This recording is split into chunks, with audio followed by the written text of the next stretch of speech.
Salut tout le monde, bienvenue à ma chaîne et aujourd'hui on va faire un DIY.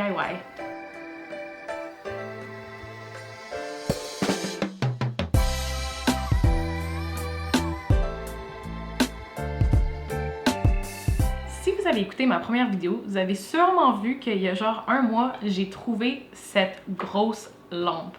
Fait que quand j'étais à la friperie puis que j'ai trouvé cette lampe-là, pour vrai, je recherchais vraiment pas une lampe. Je pensais pas que j'allais sortir de là avec ça dans les mains. Mais en fait, le déclic que j'ai eu, c'est quand je l'ai vu, ça m'a tout de suite fait penser à deux pots en terre cuite que j'ai à la maison. En fait, l'été passé, j'ai comme trouvé un peu par hasard une boutique ici à Montréal. Puis c'est un monsieur qui importe toutes ses affaires de la Tunisie. Puis c'est tous des trucs faits à la main, artisanal. Puis c'est vraiment dans ce style-là que je vais aller pour la lampe parce que je trouve qu'ils sont comme pas mal dans le même style méditerranéen, mais je veux quand même faire quelque chose d'un peu plus différent. Avant de commencer quoi que ce soit, je veux vous montrer mon inspiration, puis c'est ça qui va vraiment m'aider à me guider au travers de ce projet-là. Fait que si on regarde l'image ici, c'est vraiment en fait à quoi je pensais quand j'ai vu la lampe pour la première fois. C'est la même forme pour l'abat-jour. Puis aussi, il y a les poignées sur la lampe en soi, sur la base de la lampe. Moi, je pense que je vais aller un peu plus foncé, presque dans un brun noir, comme un brun chocolat ou un café très foncé. Puis, il y a peut-être un petit détail que je veux rajouter aussi. Je veux vraiment aller plus dans le côté méditerranéen, puis ça m'a fait penser en fait à des vieux genres d'huile d'olive ou des genres d'olive. Tous les pots que je trouvais que j'aimais, ils ont tout un détail sur l'extérieur. Fait que si on regarde celle-ci, on voit qu'il y a comme une ligne, fait que ça fait un peu plus de texture à l'extérieur. Sinon, j'aime bien celle-là aussi, parce que j'aime qu'il y a la ligne, mais en plus de ça, il y a un petit creux, puis j'aime quand même ça. Voilà mon inspiration pour ce projet-là. Maintenant, allons-y!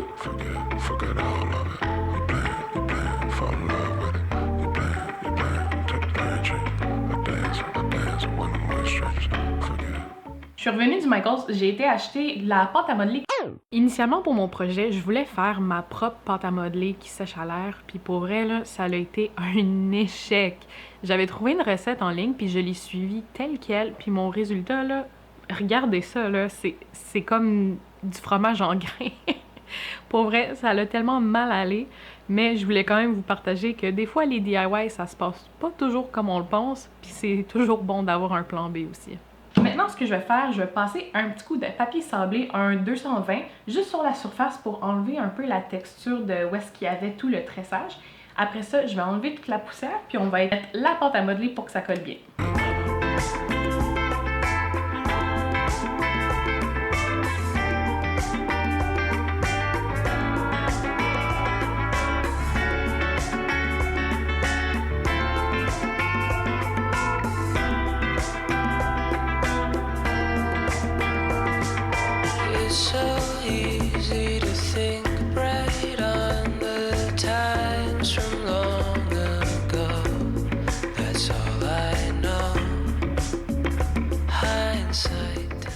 Ok, maintenant parlons couleur pour la lampe.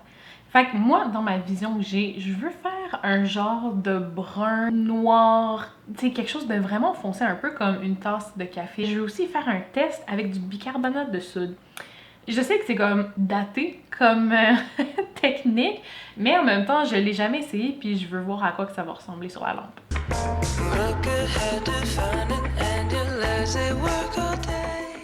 Ok, maintenant que c'est sec, en fait, je vois c'est quoi le hype avec mettre du bicarbonate de soude dans la peinture.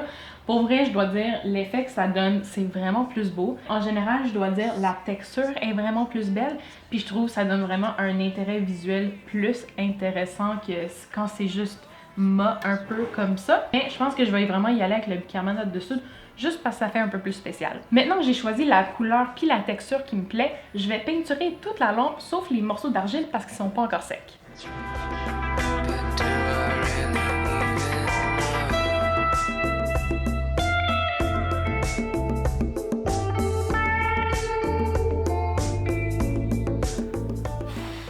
Là, c'est jour 3. Jour 3 d'un projet que je pensais allait prendre une journée. Puis dans le fond, j'ai réalisé que j'ai fait des choix intéressants qui sont entièrement de ma faute. Fait qu'on est rendu là. Fait que je me suis dit, tant qu'à vous partager un DIY, je vais aussi vous partager mes erreurs, comment les réparer. Fait que allons-y. Moment de silence pour toute l'argile que j'ai enlevée de la lampe puis qui a pas survécu le projet. Ça s'est tout défait en morceaux comme ça. Frustrant, c'est le mot, puis le sentiment que je ressentais quand j'ai dû tout l'enlever. L'argile fraîche puis de l'argile cuite comme la lampe, ça se mélange pas vraiment bien. Ça rétrécit en séchant. J'avais comme anticipé ça, mais pas vraiment, tu sais, comme oh, j'ai pensé à d'autres choses. Puis là, ça a commencé à craquer. Puis craquer encore plus. Et craquer encore plus. Puis là, ça a commencé à tomber. J'ai tout enlevé. Ça y est, on va passer à d'autres choses parce que là, cette technique-là, ça marche vraiment pas. Je l'ai tout enlevé, j'ai tout enlevé la colle, j'ai ressemblé, j'ai repeinturé. Fait que maintenant, on a une page blanche. Donc, j'ai oublié de vous le mentionner, mais quand j'ai repeinturé la lampe, je voulais lui donner plus de dimension. Donc, pour faire ça, j'ai utilisé une peinture plus pâle et une peinture plus foncée. Puis, avec une éponge, j'ai balayé très doucement sur la surface pour donner cet effet-là. Je vais passer à l'étape que j'ai un peu peur, mais c'est celle-là de la texture. Maintenant, j'ai quand même foi que ça va marcher parce que j'ai regardé en ligne avant juste pour savoir si du plâtre, ça allait adhérer à de la peinture. Puis en fait, ce que ça disait que c'est souvent si vous mettez du plâtre sur un mur peinturé, si c'est peinturé avec quelque chose qui est semi-gloss ou gloss, à cause des composants dans la peinture, ça fait en sorte que ça va pas coller. Mais là, vu que j'ai une peinture acrylique, puis en plus qu'avec le bicarbonate de soude, c'est vraiment plus texturé, puis c'est presque mat, j'ai vraiment foi que le plâtre va coller. J'y vais un peu freestyle avec le motif, j'ai déjà une idée de ce que je vais faire. C'est les outils que je vais utiliser pour ça, ça va être mes doigts. J'ai peur, mais allons-y!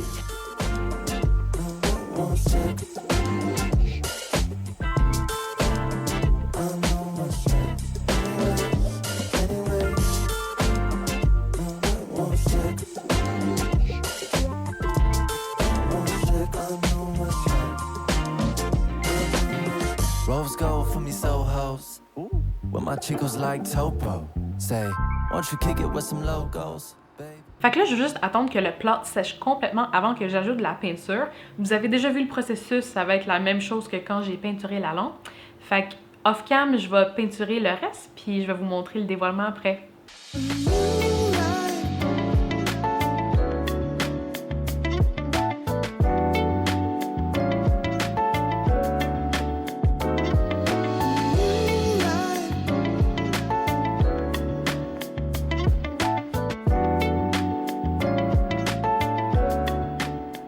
Voilà la lampe dans toute sa splendeur.